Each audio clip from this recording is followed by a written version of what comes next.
December 2025. While you were shopping for Christmas gifts, something happened in the shadows of global finance, something massive, something that hasn't been talked about enough. The world's biggest money managers just executed what analysts are calling the $1 trillion shuffle. Over $1 trillion shifted positions in a matter of weeks. Vanguard, BlackRock, State Street, CalPERS, Norway's sovereign wealth fund, Japan's government pension, all moving simultaneously, all selling their winning positions, all rotating into bonds, all going defensive at exactly the same time. The media called it routine year-end rebalancing, portfolio housekeeping, nothing unusual. Move along, they're lying to you. This isn't routine. This is a warning signal, a red flare shot into the sky, a preview of what's about to unfold. Because here's what nobody's telling you.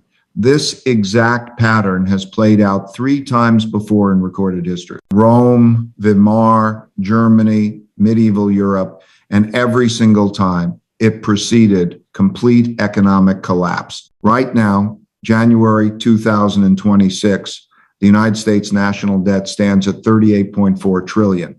Let that sink in. $38 trillion. It added $2.25 trillion in just 1 year. $8 billion per day, every single day, including weekends, including holidays. $8 billion added to the debt every 24 hours. Interest payments on this debt just crossed $1 trillion annually. Write that again. $1 trillion just to service the interest, not paying down the principal, just the interest. That's now the second largest government expense behind Social Security, bigger than defense, bigger than Medicare, bigger than everything except Social Security. And now the smart money is running. Vanguard, with 11 trillion in assets under management, just flipped their entire investment thesis. They're recommending investors abandon the traditional 60/40 portfolio. 60% stocks, 40% bonds. That's been the gold standard for decades.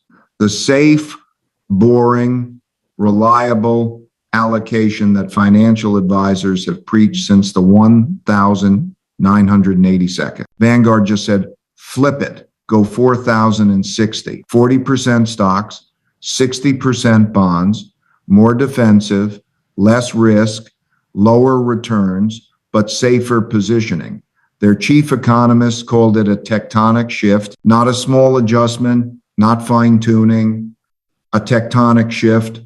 Those are his exact words. This is not investment advice. This is survival positioning. The smart money sees something coming, something big, something that makes them willing to sacrifice returns for safety, and they're not alone. In the last 2 weeks of December 2025, institutional investors moved over $1 trillion, selling tech stocks, selling the Magnificent Seven, NVIDIA, Microsoft, Apple, Amazon, the winners of the AI revolution. The stocks everyone believes are invincible. They're dumping them, not because these companies are failing, not because AI is dead, because the valuations are stretched, because the risk is too high, because when the system breaks, nothing is safe except real defensive assets.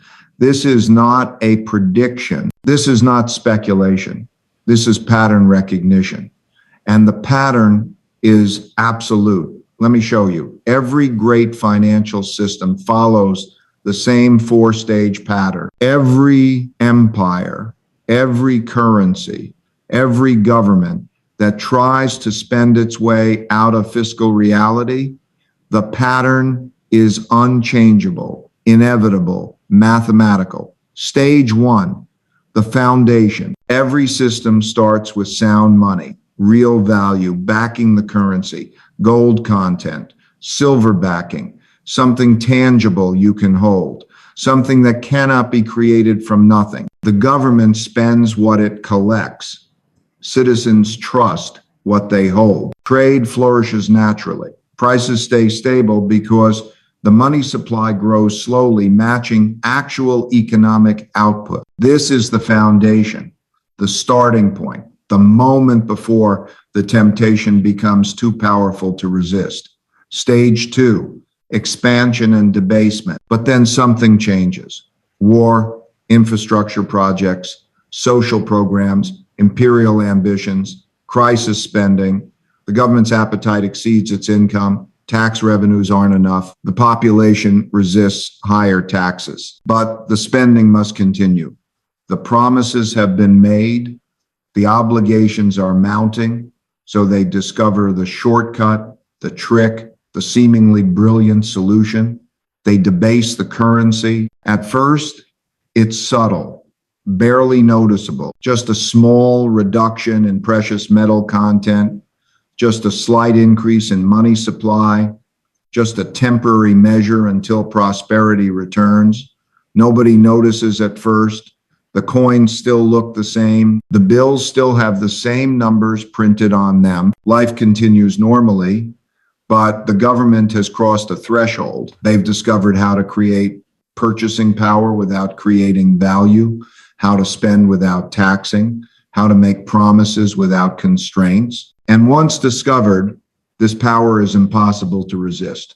Stage 3, crisis and loss of control. The debasement accelerates. What started as 5% becomes 10%, then 20, then 50. The government needs more money for more promises, for more problems that the previous debasement created. Prices begin to rise slowly at first, then faster, then exponentially. Citizens notice their purchasing power declining. Merchants begin refusing the debased currency or demanding more of it. The government responds by printing even more, creating even more debasement, accelerating the death spiral.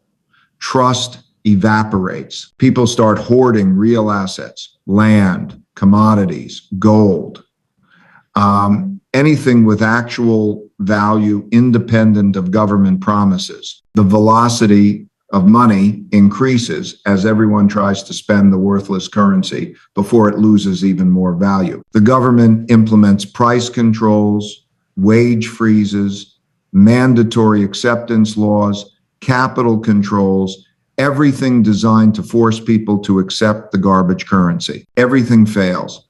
The currency becomes a joke, a burden, something to dispose of as quickly as possible. The social contract breaks down. Faith in institutions collapses. This is where it gets dangerous. This is where the pattern becomes irreversible. Stage 4, the inevitable outcome.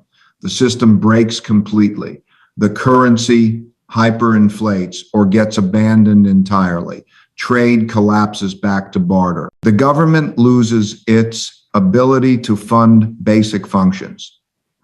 Social order deteriorates. Those who saw it coming and positioned themselves in real assets survive. Those who trusted government promises and held the currency are wiped out completely. A new system eventually emerges, usually backed by sound money again. The cycle resets. And within a few generations, when the memory of the collapse has faded, the pattern begins again. This is not theory. This is not my opinion. This is documented historical fact. Let me prove it. 2nd century AD. The Roman Empire controls all of Western Europe, parts of North Africa, the Middle East. 65 million people under Roman rule. 20% of the entire world's population. The denarius is the global reserve currency. Pure silver, 4.5 grams of it, accepted everywhere, from Britain to Mesopotamia, trusted completely for 2 centuries. The denarius maintains its purity.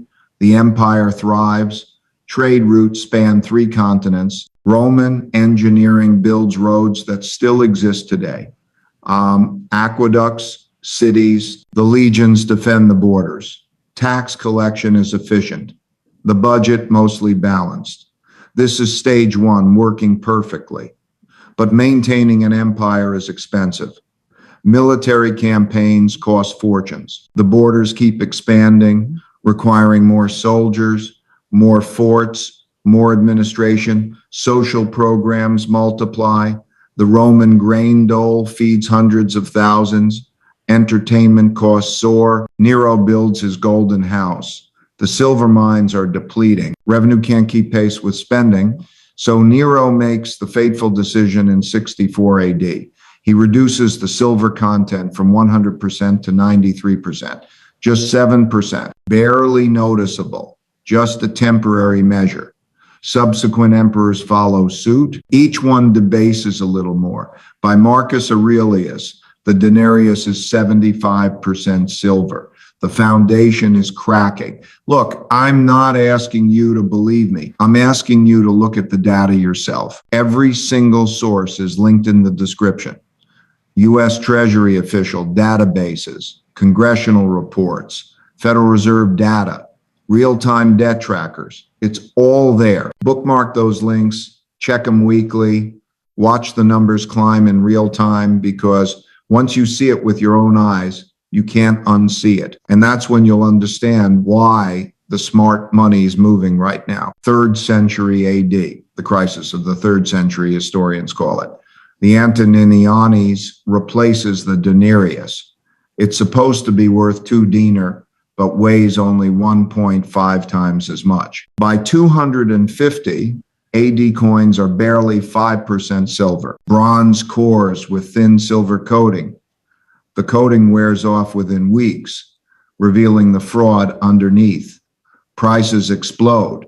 What cost 1 denarius now costs 50, then 100, then hundreds. Soldiers demand higher wages. The government prints more debased coins to pay them. The spiral accelerates out of control.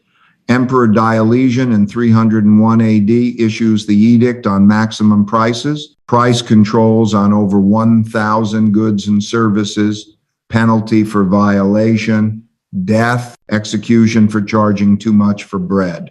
It fails completely. Merchants stop trading. Black markets flourish everywhere. Barter replaces currency. The monetary system collapses entirely. By the end of the 3rd century, prices are 70 times what they were 2 centuries earlier. Most of that increase happened in the final decade. The social contract is shattered. Tax evasion becomes universal. Regional strongmen emerge. Central authority crumbles. The Western Roman Empire enters terminal decline. It will limp along another 2 centuries before final collapse in 476 AD. The exact same pattern: stage 1, stage 2, stage 3, stage 4. Every step perfectly predictable. November 1918, World War I ends, Germany loses. The Treaty of Versailles imposes devastating terms, territorial losses, military restrictions, 132 billion gold marks in reparations, an impossible sum designed to Germany for generations. The Weimar Republic inherits this burden. A fragile democracy trying to govern a broken nation with an impossible debt. Pre-war Germany had sound money, the gold mark, stable, trusted, backed by one of Europe's strongest economies. German industry was world-class. The currency reflected that strength. Stage 1. But the reparations are crushing. Tax revenue is insufficient. The population is exhausted, impoverished, unable to bear higher taxes. Yet the payments must be made or France will invade. The government begins printing money. Quietly at first, the mark begins losing value. 4 marks per dollar becomes 8, then 16. In 1922, Germany misses Clear's throat, a reparation payment. France and Belgium occupy the Ruhr Valley, Germany's industrial heartland. The government orders workers to resist passively, don't cooperate, don't work, strike, but striking workers still need to be paid. The industrial output has collapsed. There's no revenue to pay them. So the government does what failing governments always do. It prints massive amounts of currency. The printing presses run 24 hours a day. The debasement goes exponential. January 1923. A loaf of bread cost 250 marks. November 1923. The same loaf cost 200 billion marks. Not million, not trillion. 200 billion marks for one loaf of bread. People carry wheelbarrows of cash to buy groceries. Workers demand to be paid twice a day so they can spend the money before it becomes worthless. Savings are obliterated overnight. The middle class is destroyed. Pensioners starve in the streets. The velocity of money accelerates to insane level. Nobody wants to hold marks for even an hour.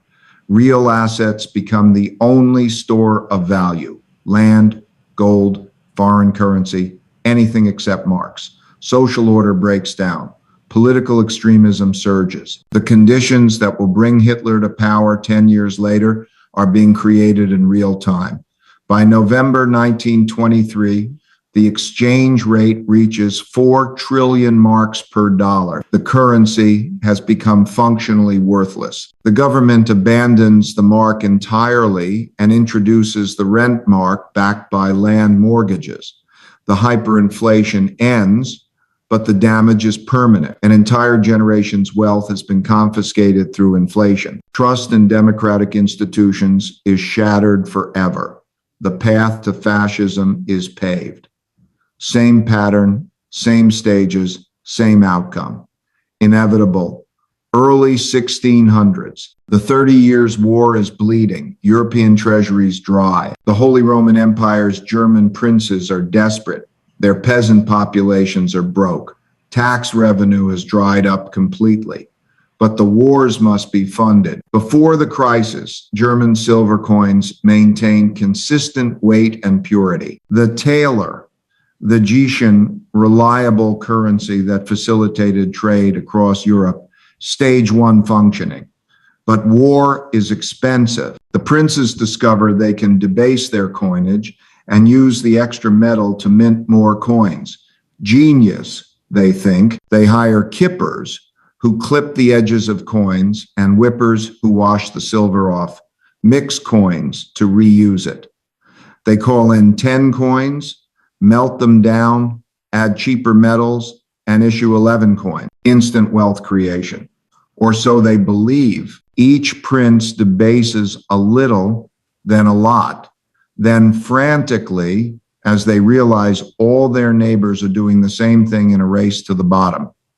By 1622, the debasement is impossible to hide. Coins that should be identical weigh dramatically different amounts. Some are mostly copper. Silver content has dropped from 90% to 20%, then 10%, then nearly zero. Prices skyrocket overnight. Merchants refuse the coins or demand 3 times as many. International trade collapses. The economy seizes up completely. Nobody knows which coins are real and which are frauds. Trust evaporates entirely. The monetary system breaks down. By 1623, the Holy Roman Empire forces the princes to stop. They recall the debased coinage and issue new currency at massive loss to coin holders. Fortunes are wiped out. An entire economic system has to be rebuilt from scratch. The lesson is learned temporarily, but within a generation, the memory fades. The temptation returns. The cycle begins again. Third example, same pattern, same stages, same collapse. The pattern is absolute. Now, let's apply this to the present, to America, to the global financial system, to what's happening right now as you listen to this. America's stage one ended in 1971 when Nixon closed the gold window. That was the moment the dollar stopped being backed by anything real. It became pure fiat currency, a promise, an IOU, faith-based money. For the first time in human history, the global reserve currency had zero intrinsic value. It worked because everyone agreed to pretend it had value, because America's economy was so dominant, because there was no alternative. Since 1971, the pattern has been consistent. Spend more than you collect. Print money to cover the difference. Expand the monetary base. Increase debt. Repeat forever. The national debt in 1971 was $398 billion. Today, it's $38.4 trillion. That's a 95-fold increase, a 9,500% expansion in 54 years. But here's the acceleration. The debt crossed $34 trillion in January 2024, $35 trillion in July 2024, $36 trillion in November 2024, $37 trillion in August 2025, $38 trillion in October 2025, $1 trillion every 5 months, the fastest accumulation outside the pandemic emergency spending during a time of supposed economic growth, during the good times. This is stage 2, accelerating exponentially. Here's where we are right now. Interest payments on the debt just crossed $1 trillion annually. That's larger than the entire defense budget. It's the second largest government expense behind only Social Security. The Congressional Budget Office projects interest payments will hit $1.8 trillion by 2035, $13.8 trillion over the next decade. In the past decade, it was $4 trillion. Next decade, $13.8 trillion. A 350% increase. Interest payments as a percentage of federal revenue hit 15% in fiscal 2026. Over 15 cents of every tax dollar collected now goes just to service the debt, not reduce it, not pay it down, just service the interest. The Federal Reserve's balance sheet expanded from under $1 trillion in 2008 to over $8 trillion today. That's direct money creation, digital printing, currency debasement in modern form. When you compare the Fed's balance sheet expansion to the Roman silver debasement chart, the trajectories are identical. The rate of decay matches perfectly. The acceleration pattern is the same. We are following the exact same path. And now the smart money is moving. In the last 2 weeks of December 2025, institutional investors executed what they're calling the Great Rebalancing. Over $1 trillion moved. BlackRock, Vanguard, State Street, CalPERS. These are the largest, most conservative asset managers on the planet. They don't panic. They don't chase trends. They move slowly and deliberately. And they just moved over $1 trillion into defensive positions. In 2 weeks, they're selling NVIDIA, Microsoft, Apple, Amazon, the magnificent 7 tech stocks that drove the bull market, the stocks with the best fundamentals, the highest growth rates, the strongest balance sheets. They're dumping them, not because these companies are failing, because when balanced portfolios surge in equity value, they become overweight in stocks. To maintain target allocations, they must sell the winners and buy bonds. It's mechanical. They say routine rebalancing, but here's what they're not saying. They could change their target allocations. They could ride the winners. They could chase momentum like retail investors do, but they're not. They're deliberately de-risking, deliberately positioning defensively, deliberately preparing for what's coming. Vanguard's recommendation isn't just about rebalancing, it's a fundamental thesis change. Their chief economist stated it directly. U.S. equities are overvalued, stretched to dangerous levels. Bonds now offer similar returns with lower risk. International stocks will outperform American stocks over the next decade. That's not typical investment guidance. That's a warning, a red flag, a signal that something is deeply wrong. The 4,060 portfolio has an expected 10-year return of 5.7% versus 5.3% for 60 over 40. Almost the same returns, but the volatility 6.9% versus 9.3%. Significantly lower risk for essentially the same return. That tells you everything you need to know. The risk-reward ratio for stocks has broken down completely. This is stage 3. The crisis phase, the loss of control, the moment when the debasement accelerates beyond the point of no return. The government cannot stop. 38 trillion in debt requires continuous refinancing. 1 trillion in annual interest must be paid no matter what. Social Security and Medicare are 7 years from trust fund depletion. Defense spending won't decrease in a dangerous world. Infrastructure needs are massive and growing. Tax revenue, even with strong economic growth, cannot cover these obligations. The math doesn't work. The numbers don't add up. So the money must be created. The debt must expand. The debasement must accelerate. There is no other path, no other choice, no way out except through stage 4. Former Treasury Secretary Janet Yellen just issued a stark warning. The U.S. is approaching fiscal dominance. That's the point where debt becomes so large that the Federal Reserve loses its ability to control inflation. The Fed can't raise rates to fight inflation because higher rates make the debt unpayable. They're trapped. The interest payments become an injection of money into the economy that fuels more inflation, creating a feedback loop. When Paul Volcker crushed inflation in the early 80 seconds by raising rates to 20%, the national debt was only 25% of GDP. He had room to operate, time for fiscal adjustment. Today, the debt is 120% of GDP. The impact of rate hikes is instantaneous. The government can't afford higher rates. The Fed has lost control. At some point, and nobody knows exactly when, confidence breaks.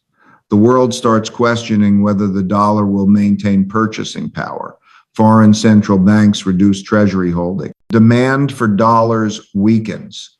The currency begins losing value faster. The Fed faces an impossible choice: raise rates to defend the currency, which crashes the economy and makes debt service impossible, or keep rates low and let inflation surge, which destroys purchasing power and trust. Either path leads to crisis. Either path completes the pattern. Stage 4 becomes inevitable. And when that moment comes, the assets that hold real value will surge. Land, commodities, gold, productive businesses, because the dollars themselves will be worth less, much less, potentially worthless, if the pattern completes fully. Those positioned in real assets will survive. Those holding government promises and dollar-denominated bonds will watch their wealth evaporate, just like Roman citizens holding debased denarii, just like German pensioners holding marks, just like everyone throughout history who trusted government promises over economic reality. The pattern is playing out in real time. Stage 3 accelerating towards stage 4. The timeline is unknown, but the destination is certain. Let me address the 3 things the experts will tell you. The 3 arguments they'll use to dismiss this analysis. This time is different. No, it's not. Every failing system believes it's different. Rome thought their empire was eternal, unshakable, the greatest civilization in human history. It collapsed. Weimar Germany thought their modern industrial economy could absorb the shock. It couldn't. Medieval princes thought they were clever enough to get away with debasement. They weren't. The United States thinks its reserve currency status, its military power, its technological dominance make it immune to the pattern. They just make the eventual adjustment more violent, more catastrophic, more complete. Technology will save us. No, it won't. Technology doesn't change mathematics. Productivity improvements don't change the fact that you cannot spend more than you earn indefinitely. AI won't solve fiscal insolvency. Digital currencies don't eliminate the temptation to debase. The printing press didn't save Weimar Germany, even though it was advanced technology for its time. The Roman Empire had the ancient world's most advanced engineering roads, aqueducts, concrete, that we still can't fully replicate today. Technology didn't save them. The Kipper and Whipper crisis happened during a period of significant monetary innovation. Technology has never stopped this pattern, ever. American exceptionalism makes us different. No, it doesn't. Every empire believes it's exceptional, right? Up until the moment it's not. Rome was exceptional for 8 centuries, then it wasn't. Spain was exceptional when it controlled New World silver, then it wasn't. Britain was exceptional when the sun never set on its empire, then it wasn't. American economic dominance is not a law of nature. It's a historical circumstance created by specific conditions following World War II. Those conditions are changing. The dominance is fading. The exceptionalism is an illusion maintained by people who refuse to study history. So what can you do? You cannot stop the pattern. You cannot change government policy. You cannot fix the fiscal trajectory, but you can position yourself to survive it. Understand the difference between real assets and financial promises. Real assets have value independent of government promises. Land produces food regardless of what happens to the dollar. Commodities have industrial uses that don't disappear. Gold cannot be created from nothing, no matter how many dollars the Fed prints. Productive businesses generate cash flow in any currency. Don't just watch this unfold. Subscribe to this channel for the next video where I break down exactly which assets survive systemic debasement and which get obliterated. The historical data is clear. The pattern is absolute. What's coming next will determine your financial survival. Hit subscribe, turn on notifications, share this with anyone who needs to understand what's happening beneath the surface, because the pattern doesn't stop. The mechanism doesn't pause, and time is running